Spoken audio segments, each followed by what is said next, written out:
நம்முடைய பிதாவாகிய தேவனுடைய அன்பும் ஆண்டவராகிய இயேசு கிறிஸ்துவின் கிருபையும் சமாதானமும் உங்கள் அனைவரோடும் கூட என்றென்றைக்கும் இருப்பதாக. தலைப்பு: நான் உன்னை விட்டு விலகுவதும் இல்லை, உன்னை கைவிடுவதும் இல்லை. சங்கீதம் 117 அதிகாரம். இந்த அதிகாரம் வேதாகமத்திலேயே மிக சிறிய அதிகாரமாய் இருக்கிறது. 2 வசனங்களை உடையது.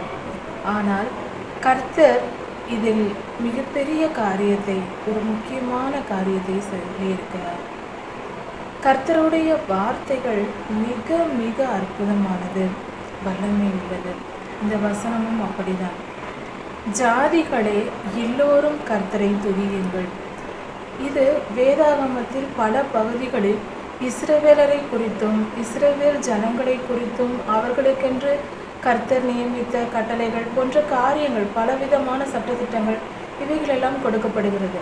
ஆனால் வேதாகமத்தின் இந்த பகுதியில், இந்த வசனத்தில் கர்த்தர் சொல்லியிருக்கிறார், ஜாதிகளே எல்லோரும் கர்த்தரை துதியுங்கள். கர்த்தரை மகிமைப்படுத்த எல்லோரும் துதிக்க வேண்டும். எல்லோரும் என்று சொல்லும் பொழுது உலகெங்கும் இருக்கிற மனித குலம் முழுவதும் கர்த்தருக்கு நன்றி செலுத்துங்கள் என்று சொல்லப்படுகிறது. துதியுங்கள் என்றால் நன்றி செலுத்துங்கள் என்று பொருள். கர்த்தர் துதிக்க சொல்லுகிறார், நன்றி செலுத்த சொல்லுகிறார் என்றால், நாம் எப்பொழுது ஒரு மனிதனுக்கு, மற்றவர்களுக்கு நாம் நன்றி சொல்லுவோம்? ஒரு நன்மையை பெற்ற பின்பு நாம் நன்றி சொல்வோம். இந்த உதவியை நீர் எங்களுக்கு செய்தீர், அதற்காக நன்றி என்று சொல்வோம். கர்த்தருக்கும் நாம் அப்படி நன்றி சொல்வோம். அதே போல ஜாதிகள் எல்லோரும் கர்த்தருக்கு நன்றி சொல்ல வேண்டும் என்றால், கர்த்தர் எவ்வளோ பெரிய, இந்த உலகத்தில் உள்ள மனுக்குலம் முழுமைக்கும் கர்த்தர் பெரிய அற்புதத்தையும் அடையாளத்தையும் அவர்களுக்கு நன்மையையும் செய்கிறார் என்று பொருளாகிறது. கர்த்தர் ஜாதிகளுக்கு எல்லோருக்கும் நன்மை செய்கிறார். அப்படி என்றால் ஒட்டுமொத்த உலக மக்களின் பாவத்தை எல்லாம் போக்க ஆண்டவராகிய இயேசு கிறிஸ்து முதல் வருகையில் வந்து அவர்கள் இஸ்ரவேல் மத்தியில் ஊழியம் செய்தார். ஆனால் சிலுவை மரணம் என்பது எல்லா மனிதர்களுக்கும், விசுவாசிக்கிற எல்லோரும் ரட்சிக்கப்படுவீர்கள் என்று வேதம் சொல்லுகிறது. அதனால் ஒட்டுமொத்த மனித குலத்திற்காகவும் அவர் இந்த உலகத்திற்கு வந்து பாடனுபவித்து சிலுவை மரணத்தை ஏற்றுக்கொண்டு தம் ஜீவனை நமக்காக ஒப்பு கொடுத்தார். அவரே இதை மனப்பூர்வமாய் செய்தார். அவர் இரத்த சாட்சியாக ஆண்டவராகிய இயேசு கிறிஸ்து மனிதகுமாரனுக்கு கொடுத்தார். இதிலிருந்து இதற்காக ஆண்டவராகிய இயேசு கிறிஸ்துவின் சிலுவை மரணத்தினால் நம் பாவங்களற நாம் கழுவப்படுகிறோம். நமக்கு பரலோகத்திற்கு போவதற்கான ஒரு வாய்ப்பை கர்த்தர் ஏற்படுத்தி கொடுத்தார், ஒரு வழியை ஏற்படுத்தி கொடுத்து விட்டார். அதாவது வெளிநாட்டுக்கு செல்ல வேண்டும் என்றால் நாம் அனுமதி பெறுவது போல, விசா பெறுவது போல, பாஸ்போர்ட் போன்ற காரியங்களை நாம் ஏற்பாடு செய்வது போல, கர்த்தரும் பரலோகத்திற்கு செல்வதற்கு அவருடைய இரத்தத்தை சிந்தி தம் ஜீவனை பாவ நிவாரண பலியாக, குற்ற நிவாரண பலியாக அவர் ஒப்பு கொடுத்து நமக்கான வழியை திறந்து விட்டார். இப்பொழுது நாம் எல்லோரும் போகலாம். ஆண்டவராகிய இயேசு கிறிஸ்துவின் இரத்தம் பூசப்பட்டவர்கள். யார் யாருக்கு அந்த இரத்தம் கிடைக்கும்? ஆண்டவராகிய இயேசு கிறிஸ்துவின் இரத்தத்தை பெறாவிட்டால் நமக்கு அது கிடைக்காது. அது எப்படி என்றால், நேரடியாக அல்ல, ஆவியின்படி கர்த்தருடைய இரத்தத்தை நம் மேல் பூசப்பட வேண்டும். நாம் அல்ல, கர்த்தரே நம் மேல் பூசுவார். அது எப்பொழுது நடக்கும் என்றால், பிதாவாகிய தேவனுடைய குமாரன், பிதாவாகிய தேவனுடைய ஒரே பேரான குமாரன் தான் ஆண்டவராகிய இயேசு கிறிஸ்து. அவர் மனித அவதாரத்தில் வந்தார், நமக்காக பாடுபட்டார், சிலுவையில் அறைந்தார், மரித்து அடக்கம் பண்ணப்பட்டார், 3ஆம் நாளில் உயிர்த்தெழுந்தார், மீண்டும் வரப்போகிறார். அவர் ராஜாதி ராஜாவாய் இந்த உலகத்தை ஆளப்போகிறார். அவரே தேவனுடைய ஒரே பேரான ஆண்டவராகிய இயேசு கிறிஸ்து என்று விசுவாசித்தால், இதுதான் விசுவாசத்தின் ஒட்டு மொத்த ஒரு விஷயம். விசுவாசம் என்பது ஆண்டவராகிய இயேசு கிறிஸ்து மனித குமாரன், பிதாவாகிய தேவனுடைய ஒரே குமாரன். அவர் தேவன்தான், மனித அவதாரத்தில் வந்தார், அவர்தான் தேவன் என்பதை விசுவாசிக்க வேண்டும். தேவனும் அவர்தான், குமாரனும் அவர்தான், பரிசுத்த ஆவியும் அவர்தான். இதை மூன்றையும் முழுமையாய் மனதால் ஏற்றுக்கொள்ள வேண்டும். இரண்டாவது, அவருடைய இரத்தம் நம் பாவங்களை போக்கும் என்பதையும் நாம் விசுவாசிக்க வேண்டும். அதையும் முழுமையாய் மனப்பூர்வமாய் ஏற்றுக்கொள்ள வேண்டும். அப்படி ஏற்றுக்கொண்ட எந்த உலகத்தில் இருக்கிற எல்லா மனிதர்களும், அது மட்டுமல்ல, ஆண்டவராகிய இயேசு கிறிஸ்து மீண்டும் இந்த உலகத்திற்கு வரப்போகிறார். மனிதர்கள் செய்த நன்மைக்கும் தீமைக்கும் அவரவருக்கு ஏற்ற பலனை கொடுப்பதற்கும் 1000 வருடம் இந்த பூமியை அரசாளுவதற்கும் தம்முடைய பரிசுத்தவான்கள், பரிசுத்தமாய் வாழ்ந்து கர்த்தரிடத்தில் சென்றிருக்கிற தம்முடைய பரிசுத்தவான்கள் அனைவரோடும் கூட ஆண்டவர் இங்கு வரப்போகிறார். அதையும் நாம் விசுவாசிக்க வேண்டும். இதுதான் விசுவாசத்தின் முழுமை. அப்படி கர்த்தரை விசுவாசித்து ஏற்றுக்கொள்கிற பாக்கியம் இஸ்ரவேலருக்கு மட்டும் கொடுக்கவில்லை, யூதா கோத்திரத்திற்கு மட்டும் கொடுக்கப்படவில்லை. கர்த்தர் உலகெங்கும் இருக்கிற எல்லா மனிதர்களுக்கும், எந்த தேசத்தில் இருக்கலாம், எந்த நாட்டில் இருக்கலாம், அவர்கள் என்ன வேண்டுமானாலும் செய்து கொண்டிருக்கலாம், ஏன் காட்டுவாசியாக கூட இருக்கலாம், எந்த தேசத்தில் இருந்தாலும், எந்த சூழ்நிலையில் இருந்தாலும், எப்படிப்பட்டவர்களாக இருந்தாலும் இந்த விசுவாசத்தை ஏற்றுக்கொண்டு விசுவாசித்தால், ஆண்டவராகிய இயேசு கிறிஸ்துவின் விசுவாசம், இதுதான் சுவிசேஷம். இந்த சுவிசேஷத்தை ஏற்றுக்கொண்டு அவர்கள் மனப்பூர்வமாய் ஒப்புக்கொண்டால் அவர்கள் மேல் ஆண்டவராகிய இயேசு கிறிஸ்துவின் இரத்தம் அவர்களுடைய உயிரின் மேல், ஆத்துமாவின் மேல் பூசப்படும். அப்பொழுது அந்த ஆத்துமா பரிசுத்தமாகும். அப்படி இந்த உலகத்தில் வாழ்கிற ஒவ்வொரு மனிதனும், எந்த மனிதனாக இருந்தாலும் உயிரோடு இருக்கும் போதே இந்த பரிசுத்த இரத்தத்தை பெற்றுக்கொள்ள வேண்டும். இதை நம்பினால் போதும்.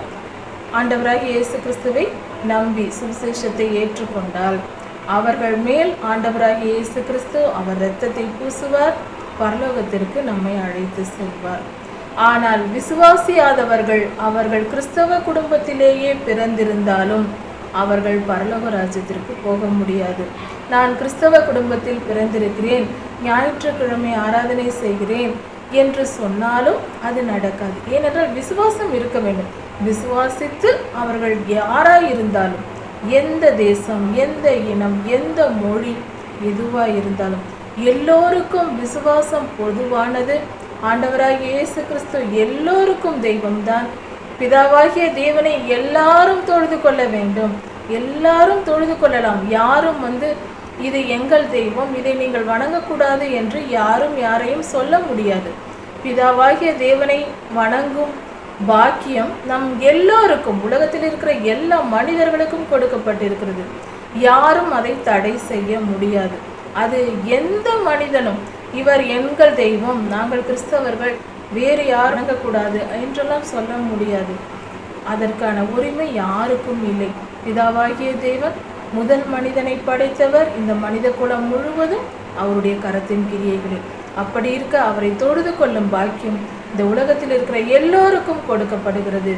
யார் வேண்டுமானாலும் மனதால் விருப்பப்பட்டு, கட்டாயப்படுத்தி அல்ல, மனதால் விருப்பப்பட்டு யார் வேண்டுமானாலும் ஆண்டவராகிய இயேசு கிறிஸ்துவை ஏற்றுக்கொண்டு பரலோகத்திற்கு வருவதற்கு ஆயத்தப்படலாம்.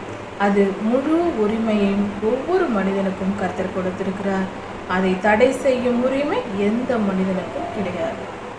அப்படி ஆண்டவராகிய இயேசு கிறிஸ்துவை ஏற்றுக்கொண்டு பிதாவாகிய தேவன் மனு அவதாரம் எடுத்து நமக்காக பலியானார் அல்லவா?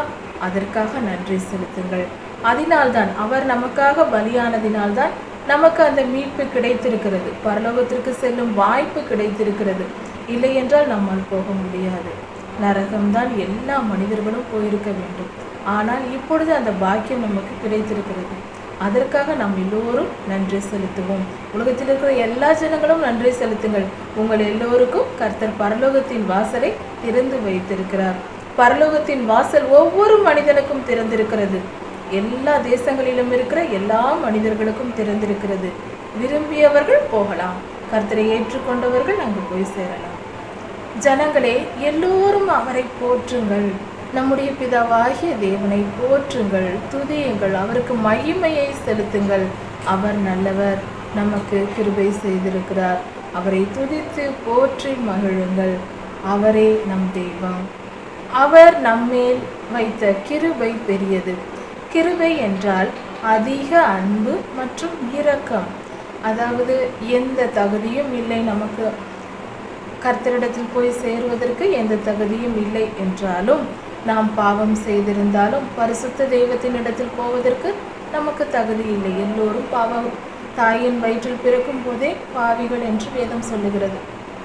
அப்படி இருக்க நாம் அவரிடம் போய் அவரிடம் எனக்கு இது வேண்டும் என்று கேட்கும் அளவுக்கு நாம் பரிசுத்தவான்கள் அல்ல. அந்த தகுதி நமக்கு கிடையாது.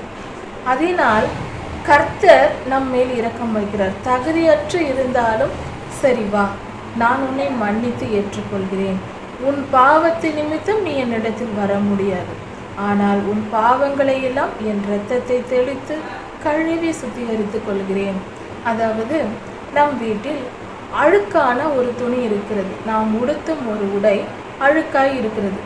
அதை எடுத்து நாம் திரும்பவும் உடுத்திக் கொள்வோமா? உடுத்திக் கொள்ள மாட்டோம். அது ஏனென்றால் நாம் உடுத்திக் கொள்ளும் தகுதி அதற்கு இல்லை. அது அழுக்காக இருக்கிறது, தூசாக இருக்கிறது. இப்படி இருக்கும்போது நாம் என்ன செய்வோம்? அதை எடுத்து துவைத்து அதை காய வைத்து பின்பு அதை எடுத்து நாம் உடுத்திக் கொள்வோம். அது சுத்தமான பின்பு அதை பரிசுத்தமாக்கி அதை நாம் எடுத்து உடுத்திக் கொள்கிறோம்.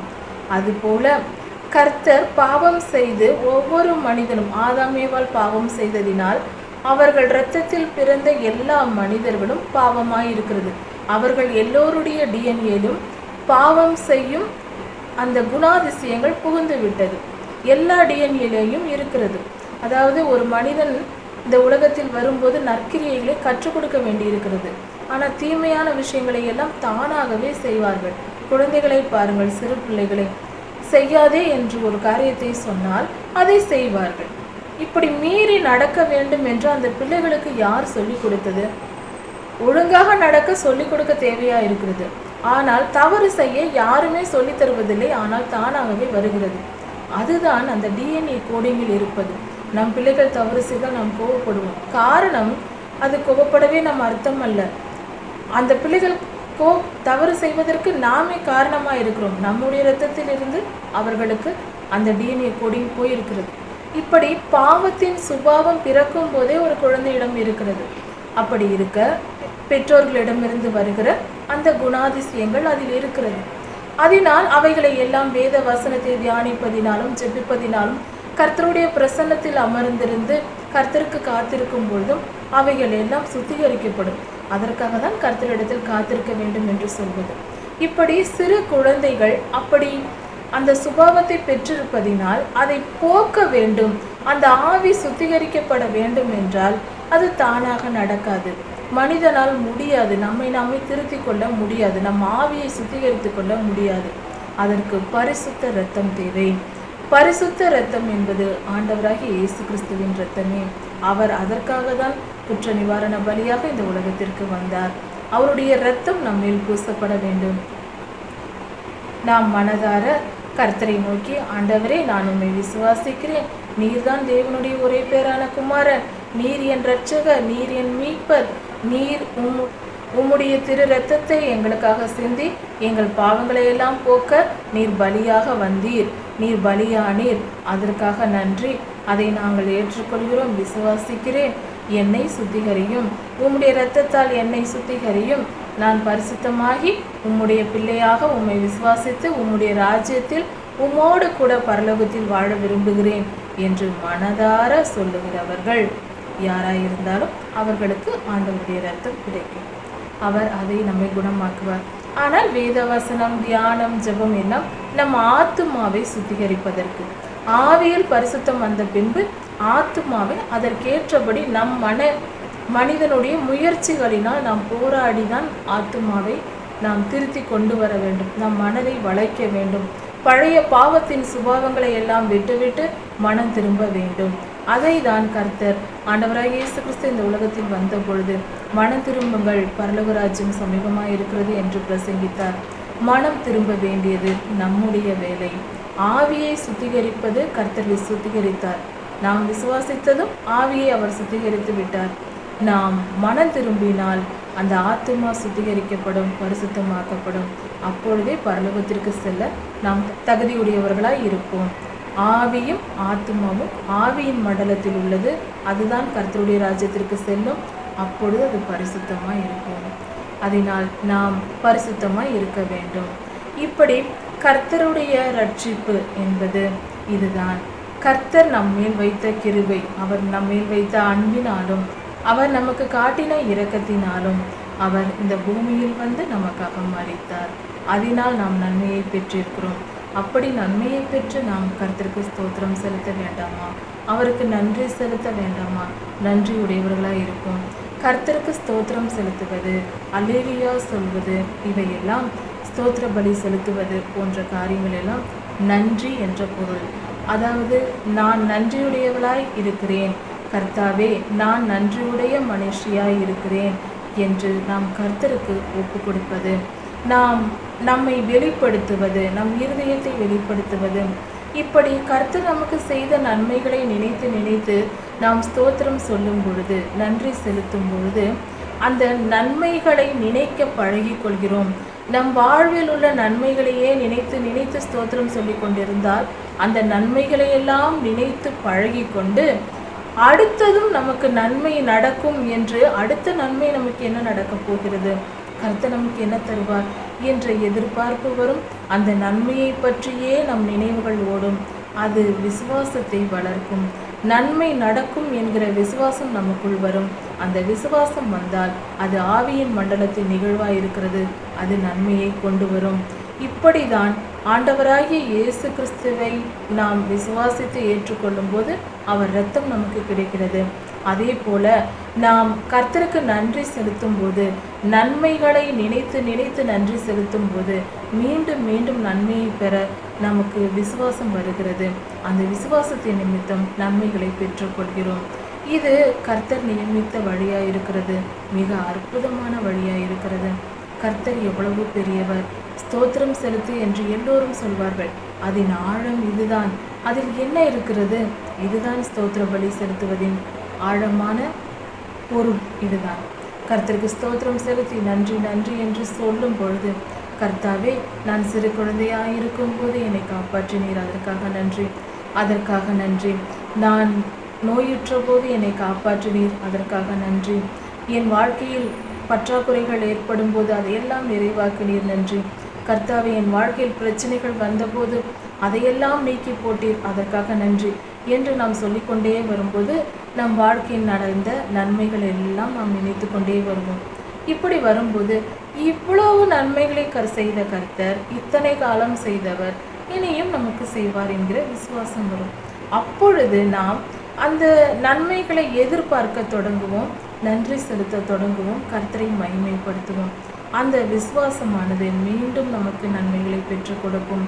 ஆசீர்வாதத்திற்கு மேல் ஆசீர்வாதம் நமக்கு வந்து கொண்டே இருக்கும். நன்றி உடையவர்களாய் இருப்போம்.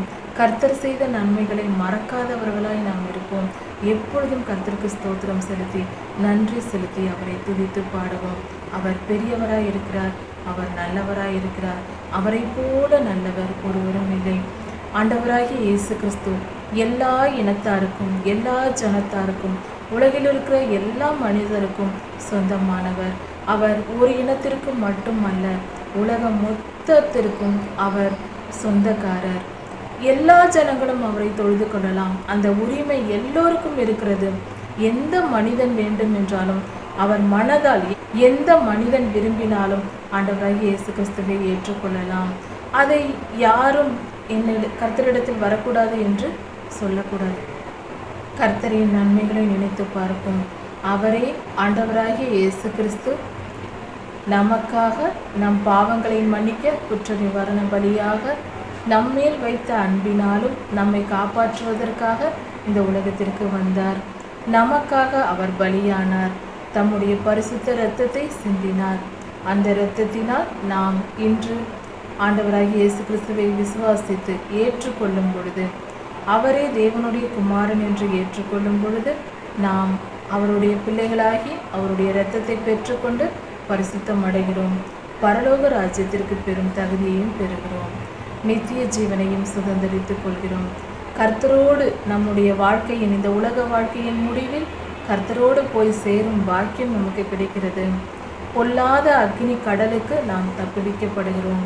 ஆண்டவராகிய இயேசு கிறிஸ்துவை ஏற்றுக்கொள்கிற எல்லோரும், அவரை மனதால் நேசித்து அவரை தொழுது கொள்கிற எல்லோரும் எரிகிற அக்னி கடலுக்கு காப்பாற்றப்படுவார்கள். இது வேதாகமத்தில் கர்த்தர் நமக்கு சொல்லி இருக்கிறார். கர்த்தர் நல்லவர், நம்மை மீட்டுக் கொள்வார், நம்மை காப்பாற்றுவார். அவரை விசுவாசிப்போம், அக்னி கடலுக்கு தப்புவோம், கர்த்தருடைய ராஜ்யத்தை சுதந்திரித்துக் கொள்வோம். அவரோடு கூட அவர் ராஜாதி ராஜாவாய் இருப்பார். நாமும் அவரோடு கூட ராஜாக்களாக, ஆசாரியர்களாக ஆளுகை செய்வோம் இந்த பூமியை. கர்த்தர் நல்லவர், அவர் கிருபை என்றும் உள்ளது. கர்த்தர் உங்களை ஆசீர்வதிப்பாராக. இதன் தொடர்ச்சியை அடுத்த செய்தியில் பார்க்கலாம். மாரநாதன்.